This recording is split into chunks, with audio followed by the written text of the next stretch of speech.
Please remember, the information in our podcast could be a trigger for some people.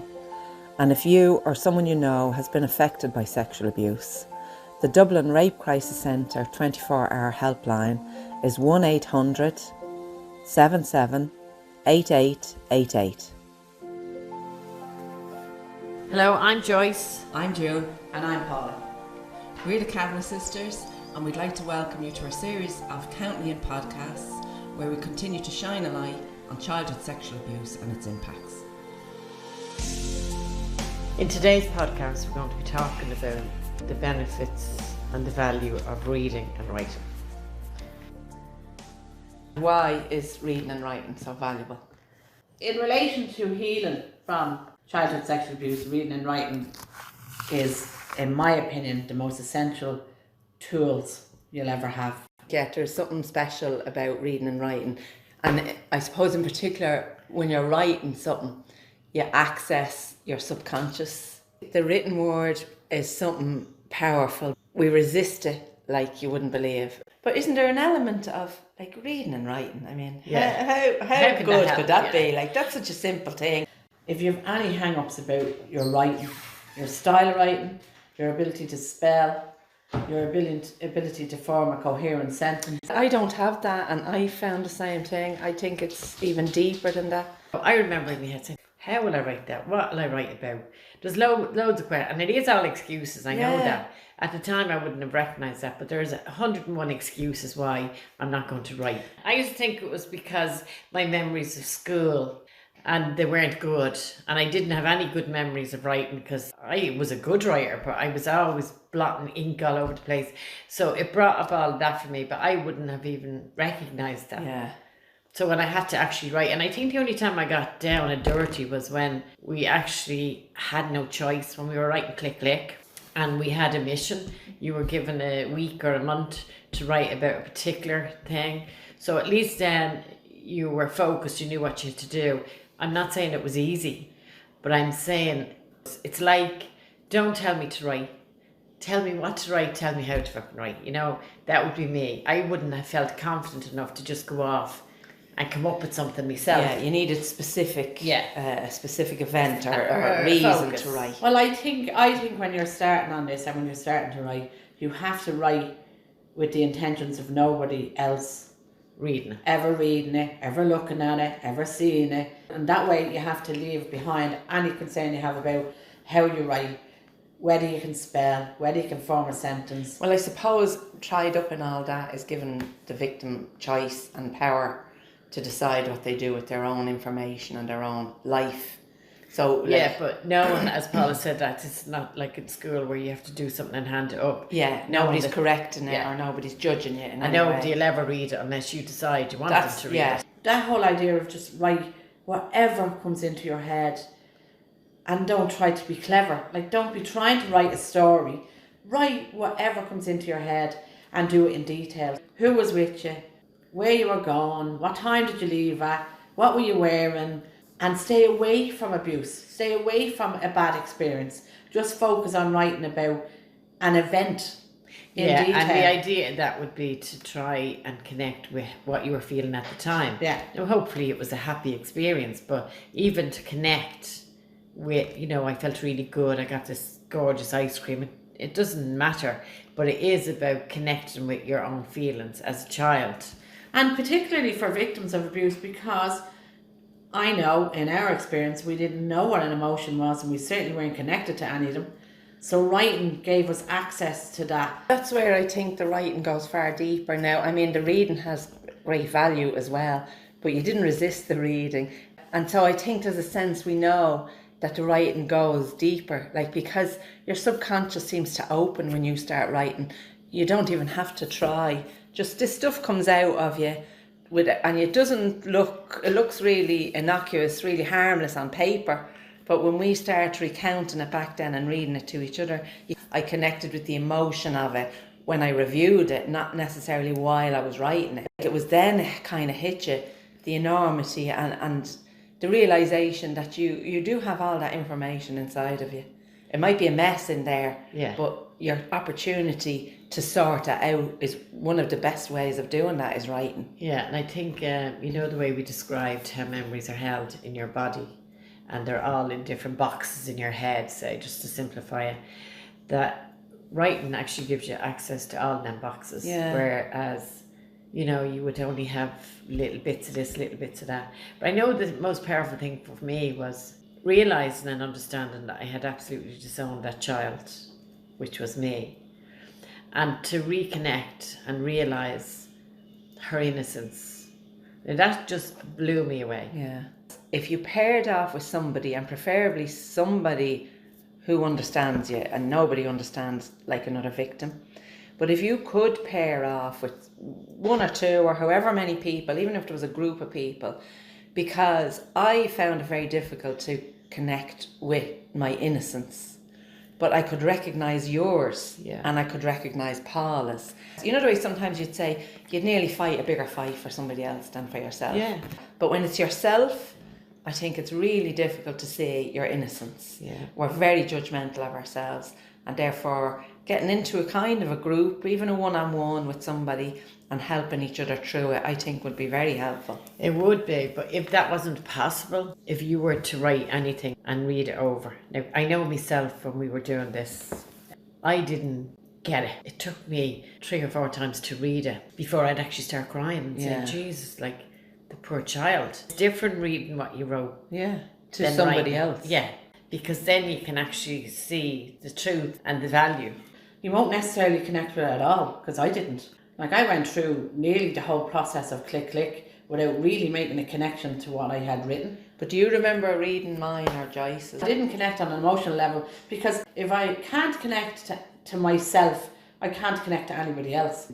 What I did find in the writing was I was able to clearly see myself as an innocent child and you as an innocent child and her, but I didn't connect with the emotion for a long time. Well, I after. think, yeah, it did take a long time for all of us to even let that filter down from a head level to your body to go, like, I'm innocent, I was a victim. It took me years before I felt safe enough to really feel the stuff that I'd written in Click Click. It's far too much information to take in all at once. No matter what, you're going to know something that you didn't know earlier. You're going to have an understanding of a child, whereas you already have it in your head that child should have, could have, would have done something different. That's the benefits, because those things become very clear whether you get the emotional value or not.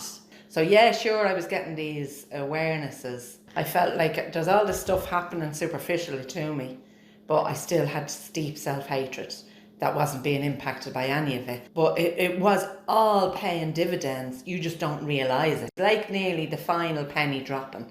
It's happening all the time, but one little thing, and you don't even know what it is, it just triggers and you find, oh my God, I am different. Even writing Click Click was so overwhelming because we went to the depths that I didn't think was possible. On many levels, doing that work was, as you said, overwhelming.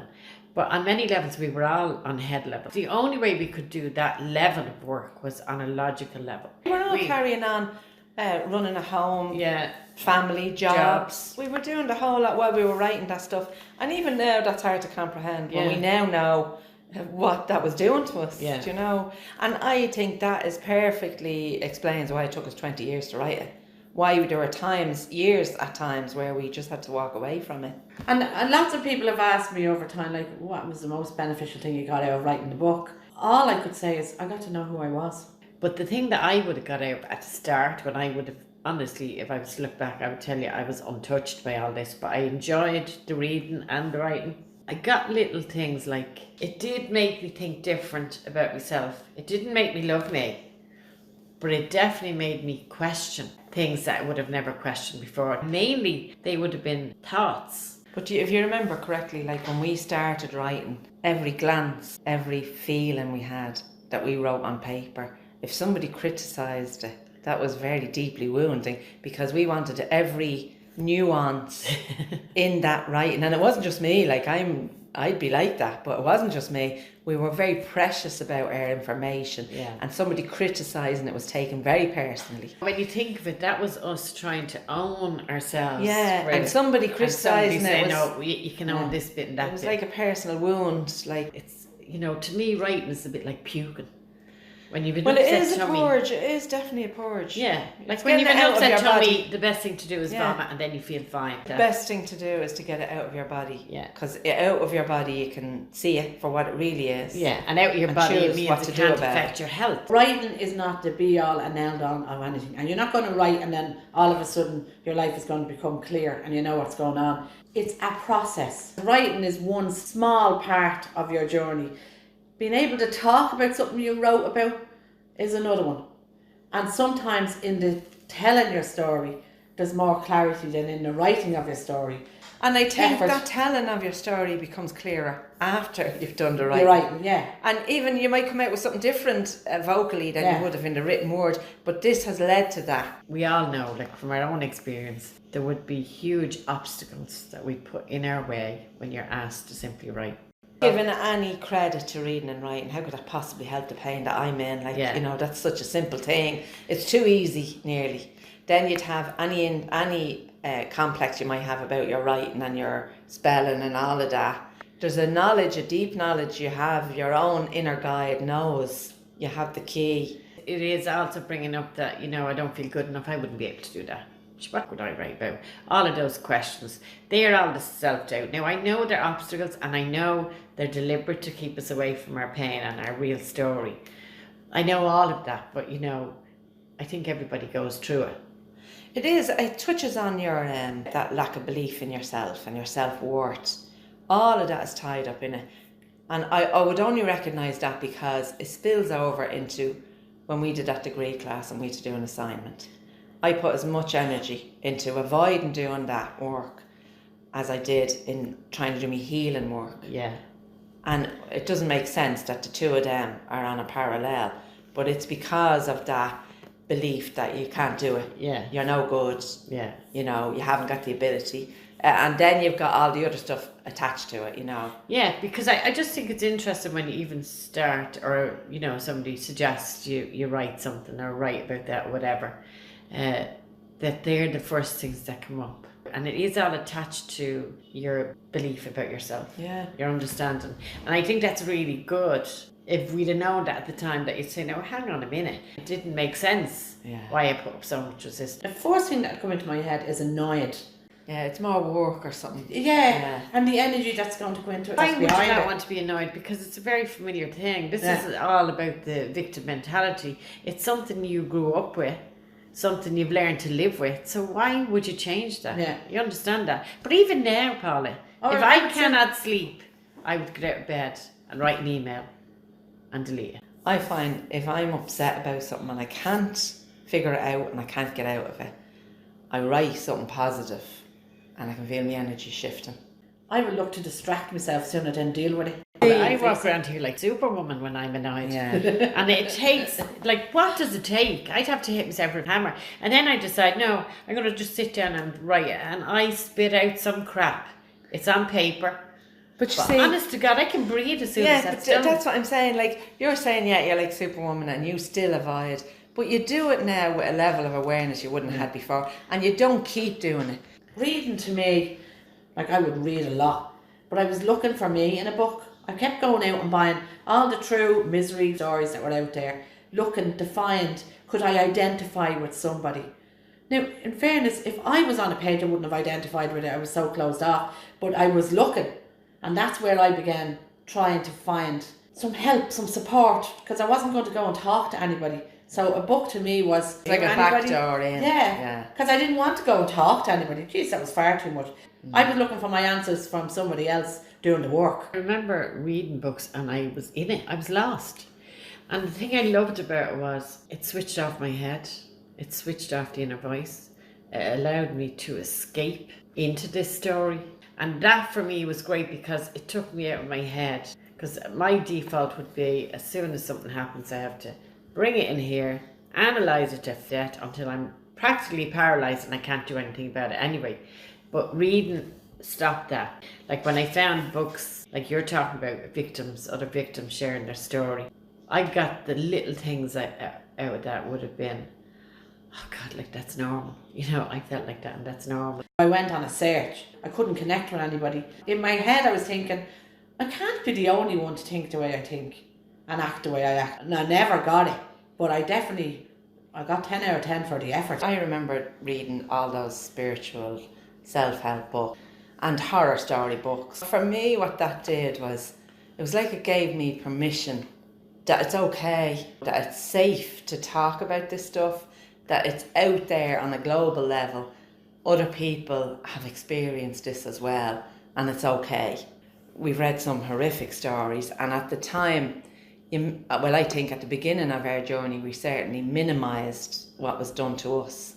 So when we read any story, it was horrific, and we were going, my God, how could you live through that?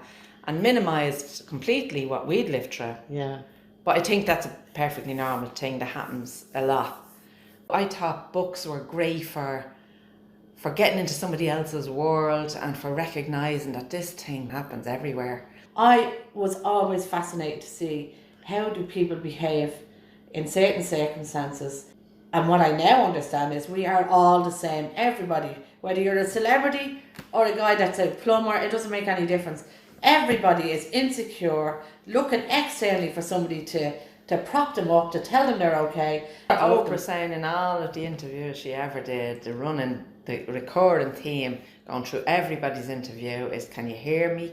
And do you see me? And does what I say matter? Yeah. And do I matter? And it never goes away. I don't care how much work you do on yourself. There's always a part of you still wants that external validation. Because I always believed I was so bad, I always wanted to be somebody really good. But the further down this road we go, it's still an aspiration of mine to just be a good person and to help others, because in everything we've done, the only thing that has given me enough energy to keep going on is the prospect of helping other people with what we're learning. Even when I'm feeling like crap, once I do something for somebody else, it just lifts automatically. The first thing I'd recommend for anybody is to go out and buy a book. Buy a physical book. There's something about it being in your hand.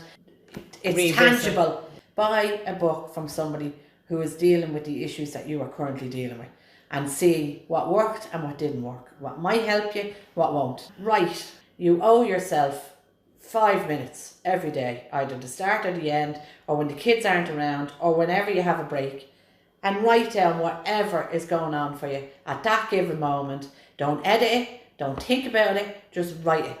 And that's your starting point. And then you can go a little bit further, take a little bit more time, set aside time to do the writing, but put it in as it's like putting yourself on the top of your to-do list. It is something you need to get into a practice of doing. Well, it's important as well to let people know that, they won't be doing that for the rest of their life.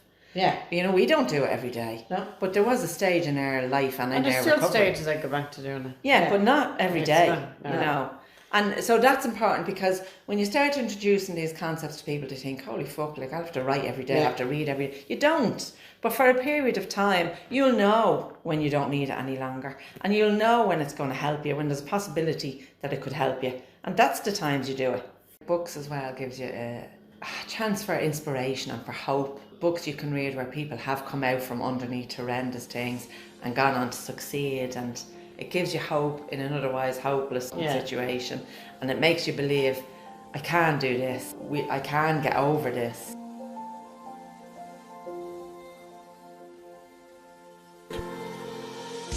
Thank you for listening. We hope sharing our stories will help you identify any of these issues that relate to yourself, and also help you understand yourself a bit more and understand there is a way through this.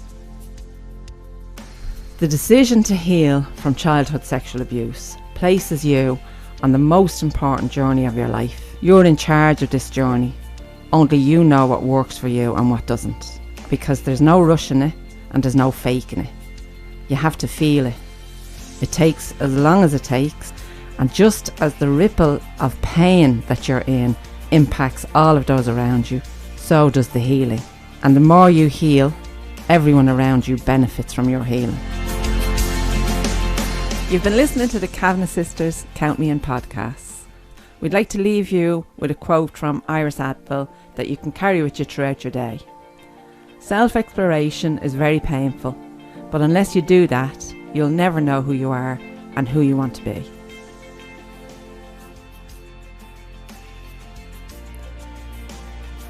On the days you feel like giving up and you feel totally unsupported and you're not quite ready to reach out, use the stories of people who have travelled a similar path for inspiration and comfort.